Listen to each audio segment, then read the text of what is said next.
మాజీ మంత్రివర్యులు శ్రీ తాటిపర్తి జీవన్ రెడ్డి గారిని సాదరంగా పెద్దలు కేసీఆర్ గారి సూచన మేరకు సాదరంగా వారిని భారత రాష్ట్ర సమితిలోకి ఆహ్వానించడానికి ఈరోజు మా సహచరులందరితో కలిసి పెద్దలు మాజీ మంత్రివర్యులు శ్రీ కొప్పుల ఈశ్వర్ గారు, మాజీ మంత్రివర్యులు శాసన మండలి సభ్యులు శ్రీ ఎల్ రమణ గారు, మాజీ మంత్రివర్యులు కరీంనగర్ శాసనసభ్యులు గంగుల కమలాకర్ గారు, మాజీ మంత్రివర్యులు పాల్కొండ శాసనసభ్యులు శ్రీ వేముల ప్రశాంత్ రెడ్డి గారు, మాజీ ఆర్టీసీ కార్పొరేషన్ అధ్యక్షులు పెద్దలు శ్రీ బాజిరెడ్డి గోవర్ధన్ గారు, మాజీ పార్లమెంట్ సభ్యులు శ్రీ బోయిన్పల్లి వినోద్ కుమార్ గారు, జిల్లా అధ్యక్షులు జగిత్యాల శ్రీ విద్యాసాగర్ రావు గారు, రాజ్యసభ సభ్యులు దామోదర్ రావు గారు, జిల్లా పరిషత్ మాజీ చైర్పర్సన్ జగిత్యాల శ్రీమతి దావా వసంత సురేష్ గారు, అట్లాగే మా గౌరవ సహచర శాసనసభ్యులు డాక్టర్ సంజయ్ గారు, పాడి కౌశిక్ రెడ్డి గారు, మాజీ శాసనసభ్యులు రసమై బాలకృష్ణ గారు, గౌరవనీయులు సుంకె రవిశంకర్ గారు, కోరుకంటి చందర్ గారు, పుట్ట మధు గారు, దాసరి మనోహర్ రెడ్డి గారు, అట్లాగే ఒడితల సతీష్ గారు, మొత్తం ఉమ్మడి కరీంనగర్ జిల్లా నాయకత్వం మొత్తం, అట్లాగే పక్కనే ఉన్న నిజామాబాద్ జిల్లాలోని నిజామాబాద్ అర్బన్ మాజీ శాసనసభ్యులు సోదరులు బిగాల గణేష్ గారు, ఇంకా వారితో పాటు జిల్లా పరిషత్ మాజీ అధ్యక్షులు శాసన మండలి మాజీ సభ్యులు నారదాస్ లక్ష్మణరావు గారు, అట్లాగే కరీంనగర్ జిల్లా పార్టీ అధ్యక్షులు జీవి రామకృష్ణారావు గారు, సిరిసిల్ల జిల్లా పార్టీ అధ్యక్షులు తోట ఆగయ్య గారు, అందరం కూడా కలిసి ఈరోజు పెద్దలు జీవన్ రెడ్డి గారిని మరి భారత రాష్ట్ర సమితిలోకి సాదరంగా ఆహ్వానించడం జరిగింది. నిజానికి జీవన్ రెడ్డి గారు వారి రాజకీయ అనుభవం గాని, వారికి ప్రజా జీవితంతో వారికి ముడిపడి ఉన్న పెనవేసుకుని ఉన్న బంధం ఏదైతే ఉన్నదో సుదీర్ఘ కాలంగా కాంగ్రెస్ పార్టీతోనే వారు దాదాపు 4 దశాబ్దాలకు పైగా కాంగ్రెస్ పార్టీకి విశేషమైన సేవలు అందించిన విషయం మీ అందరికి తెలిసింది. మీ అందరికి తెలియని ఒక విషయం ఏమంటే 2014 మునుపు, సరిగ్గా 2014 ఎలక్షన్ల కొద్దిగా ముందు తెలంగాణ రాష్ట్రం ఏర్పడ్డ తర్వాత, అంటే ఫిబ్రవరి 20 నాడు బిల్లు పాస్ అయిన తర్వాత మరి ఏప్రిల్లో అనుకుంటా బహుశా ఎలక్షన్ జరిగింది. ఆ మధ్య కాలంలో అప్పుడు పెద్దలు కేసీఆర్ గారు జీవన్ రెడ్డి గారిని ఆహ్వానించారు పార్టీలో. మా వినోద్ కుమార్ గారి ద్వారా ఆ రోజు మరి వారిని పార్టీలోకి రావాలి, మీరు వస్తే బాగుంటది, మీలాంటి విశేషమైన అనుభవం కలిగిన నాయకులు మరి తప్పకుండా తెలంగాణలో ఉంటే బాగుంటది అని చెప్పి, తెలంగాణ ప్రభుత్వంలో కూడా మీరు ఉంటే బాగుంటుంది అని చెప్పి కూడా ఆ రోజు వారిని ఆహ్వానించడం జరిగింది. కానీ ఒక నిబద్ధత కలిగిన నాయకుడిగా ఆ రోజు వారు కాంగ్రెస్ పార్టీ నాయకత్వంతో వారికి ఉన్న అనుబంధాన్ని, మరి కాంగ్రెస్ పార్టీ బలోపేతానికి ముందుకు నడవాలన్న ఉద్దేశంతో వారు ఆనాడు కాంగ్రెస్ లోనే కొనసాగారు. ఆ రోజు జగిత్యాల శాసనసభ్యుడిగా కూడా 2014లో గెలిచినారు. నాకు 2 సందర్భాలు గుర్తొస్తా ఉన్నాయి. జీవన్ రెడ్డి గారితో కేసీఆర్ గారికి ఉన్న పర్సనల్ రిలేషన్, అంటే వారికి ఇద్దరికి మధ్యన ఉన్న గౌరవభావం గాని, ఇద్దరికి మధ్యన ఉన్న స్నేహం ఎట్లాంటిది అంటే, వారి బంధం ఈ రోజుది కాదు. వారిద్దరికి దాదాపు 4 దశాబ్దాలకు పైగా పరిచయము, స్నేహము, గౌరవము, పరస్పర గౌరవము ఎప్పటి నుంచో ఉంది. నాకు 2 సందర్భాలు నా కళ్ళ ముందు జరిగినాయి గుర్తొస్తా ఉన్నాయి. ఒకటి 2014లో కేసీఆర్ గారు జూన్ 2 నాడు ముఖ్యమంత్రిగా పదవీ బాధ్యతలు చేపట్టిన తర్వాత వారి మొట్టమొదటి అధికారిక పర్యటన జిల్లాలలో ఉమ్మడి కరీంనగర్ జిల్లాతోనే ప్రారంభమైంది. ఆ రోజు ఉమ్మడి కరీంనగర్ జిల్లాలో ఒక ఆడిటోరియంలో మీటింగ్ జరిగింది, కళాభారతిలోనూ ఎక్కడో మీటింగ్ జరిగింది. వారు జిల్లా నుండి ప్రాతినిధ్యం వహిస్తున్న సీనియర్ నాయకుడు, ప్రతిపక్ష పార్టీకి సంబంధించిన శాసనసభ్యుడు.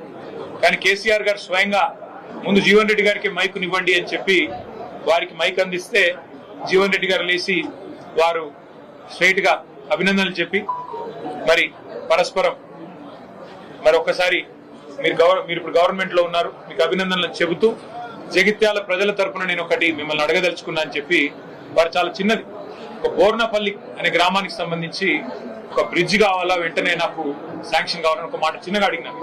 మేమందరం చూస్తా ఉన్నాం, అప్పుడే మేము కొత్తగా మంత్రులైనాం, చూస్తా ఉన్నాం కేసీఆర్ గారు ఎట్లా స్పందిస్తారు, ఎట్లా రియాక్ట్ అవుతారు. సాధారణంగా దాట వేయొచ్చు, చెప్పొచ్చు చూస్తాను అని చెప్పొచ్చు, పరిశీలిస్తాను అని చెప్పొచ్చు. కానీ జీవన్ రెడ్డి గారి మీద ఉన్న గౌరవం, వారి మీద ఉన్న ప్రేమ ఎట్లాంటిది అంటే క్షణంలోనే వెంటనే అక్కడే శాంక్షన్ చేసి 75 కోట్ల బ్రిడ్జ్ ని అక్కడికక్కడే కరీంనగర్ ఉమ్మడి జిల్లాలో ఇచ్చిన మొట్టమొదటి శాంక్షన్ కేసీఆర్ గారు ఆ రోజు జీవన్ రెడ్డి గారి కోరిక మేరకు, వారి విజ్ఞప్తి మేరకు ఇచ్చిన ఆ బ్రిడ్జ్. తర్వాత ఇంకో సందర్భం గుర్తొస్తా ఉంది నాకు.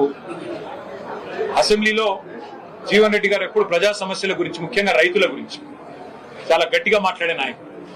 ఈ జిల్లాలో ముఖ్యంగా జగిత్యాల జిల్లాలో నిజాం షుగర్స్ అనేది ఒక చాలా ఇంపార్టెంట్ సబ్జెక్ట్ గా ఉండేది. అటు విద్యాసాగర్ రావు గారు, జీవన్ రెడ్డి గారు ఇద్దరు కూడా కొట్లాడేవారు గట్టిగా, మాకు ఖచ్చితంగా దీన్ని తెరిపించాల్సిందే. కేసీఆర్ గారు కూడా ఖచ్చితంగా షుగర్ ఫ్యాక్టరీ తెరిపించాల్సిందే, అందులో భేదాభిప్రాయం లేదు, మేము కూడా మాటిచ్చున్నాము.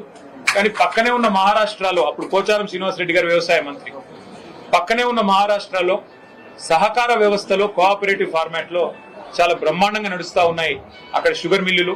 మా టెస్కాప్ చైర్మన్ రవీంద్రరావు గారు కూడా ఇక్కడే ఉన్నారు, మాజీ అధ్యక్షులు. అట్లా కోఆపరేటివ్ వ్యవస్థను బలోపేతం చేస్తే బాగుంటుంది జీవన్ రెడ్డి గారు. ఒకవేళ మీరు కావాలనుకుంటే ప్రభుత్వం నుంచి 250-300 కోట్లు పెట్టడానికి కూడా మేము సిద్ధంగా ఉన్నాం. అవసరమైతే మీరే చైర్మన్ గా ఉండండి దానికి అని చెప్పి కూడా నిండు శాసనసభలో ముఖ్యమంత్రిగా కేసీఆర్ గారు అన్నాడు జీవన్ రెడ్డి గారికి ఓపెన్ గా, ఎలాంటి బేసిజానికి పోకుండా ఒక ఆఫర్ కూడా ఇచ్చారు. ఇవాళ నేను మా జగిత్యాల జిల్లా నాయకత్వానికి కూడా హృదయపూర్వకంగా నేను ధన్యవాదాలు తెలియజేస్తాను. ఎందుకంటే ఇటు మా విద్యాసాగర్ రావు గారు జిల్లా పార్టీ ప్రెసిడెంట్ గారు కానీ, అట్లాగే ఎల్ రమణ గారు మాజీ మంత్రి గారు కానీ, మా చెల్లెలు మాజీ జిల్లా పరిషత్ చైర్పర్సన్ శ్రీమతి దావా వసంత గారు కానీ, వారందరూ కూడా జీవన్ రెడ్డి గారిని జగిత్యాలలో మనం ఆహ్వానించినట్టయితే, వారి ఇంటికి పోయి ఆహ్వానించినట్టయితే బాగుంటది అంటే వారు ఒక క్షణం కూడా సంకోచించకుండా వారు చెప్పిన మాట ఏమంటే, నాకు అన్న పార్టీ బలోపేతానికి, పార్టీ తిరిగి అధికారంలోకి రావడానికి, కేసీఆర్ గారు ముఖ్యమంత్రి కావడానికి తప్పకుండా మనందరం కృషి చేయాల్సిందే. అందులో భాగంగా జీవన్ రెడ్డి గారి చేరిక అనేది మనకు చాలా చాలా లాభం జరుగుతుంది. వారిని మీరు తప్పకుండా రండి, ఆహ్వానించండి, మేమందరం కూడా మీకు వెల్కమ్ చెప్తామని చెప్పి వాళ్ళు అన్ని సాధారణంగా ఏర్పాట్లు కూడా వారు చేశారు. వారికి కూడా నా అభినందన. వాళ్ళ రాష్ట్ర వ్యాప్తంగా ఉన్న రైతుల్లో ఒక ఆక్రోశం ఉంది, రాష్ట్ర వ్యాప్తంగా ఉన్న ప్రజల్లో ప్రతి వర్గంలో ఇవాళ ఒక ఆక్రోశం వ్యక్తమవుతా ఉంది. ఈ ప్రభుత్వం రేవంత్ రెడ్డి గారి నాయకత్వంలో గత 2.5 సంవత్సరాలుగా మరి ఏ రకంగా తన పరిపాలనా వైఫల్యాలను కప్పిపుచ్చుకోవడానికి ఎప్పటికప్పుడు ఏదో ఒక డైవర్షన్ టాక్టిక్ ఉపయోగిస్తూ ఏదో కాలం నెట్టుకొస్తున్నారు తప్ప ఇంతవరకు మాకు ఒరిగిందేమీ లేదు అనే భావన బలంగా ప్రజల్లో ఉంది. ముఖ్యంగా రైతుల్లో 3 సార్లు ఈ ప్రభుత్వం ఇప్పటికీ రైతు బంధు ఎగ్గొట్టింది. ఒకసారి కాదు, 2 సార్లు కాదు, 3 సార్లు విజయవంతంగా రైతు బంధు ఎగ్గొట్టారు. 3 సార్లు రైతు బంధు ఎగ్గొట్టడం అంటే ఒక్కొక్క దఫా వాళ్ళు చెప్పిన 9,000 కోట్లు లెక్కేసుకున్న 27,000 కోట్లు ఈ 2.5 సంవత్సరాల్లోనే ప్రభుత్వం 70 లక్షల మంది రైతులకు బాకీ పడ్డారు. 27,000 కోట్లు ఎగ్గొట్టి 20,000 కోట్ల రుణమాఫీ చేసిన అని చెప్పి రేవంత్ రెడ్డి గారు ఏదైతే రైతులను మభ్యపెట్టే ప్రయత్నం చేస్తున్నారో రైతుల ఆవేదనతో ఉన్నారు. అట్లాగే రాష్ట్ర వ్యాప్తంగా ఉన్న మహిళలు నిన్న రేవంత్ రెడ్డి గారు మాట్లాడిన మాట కూడా చూస్తున్నారు. బాసరలో ఆయన మాట్లాడిన మాటలు ఎంత దారుణంగా, ఎంత అవమానకరంగా, ఒక ముఖ్యమంత్రి స్థాయికి తగని మాట. ఎంత పెద్ద కండలు తిరిగిన పైల్వానైనా 3 నెలల్లోనే పిల్లలు పుట్టించలేడు కదా, ఇది ఒక ముఖ్యమంత్రి నోట్లోంచి వచ్చే భాషనేనా? ఒక ముఖ్యమంత్రి మాట్లాడే భాషన ఇది? అసలు 3 నెలలు అన్న మాట చెప్పింది ఎవరండి? మేం చెప్పినామా? ప్రజలు అడిగారా?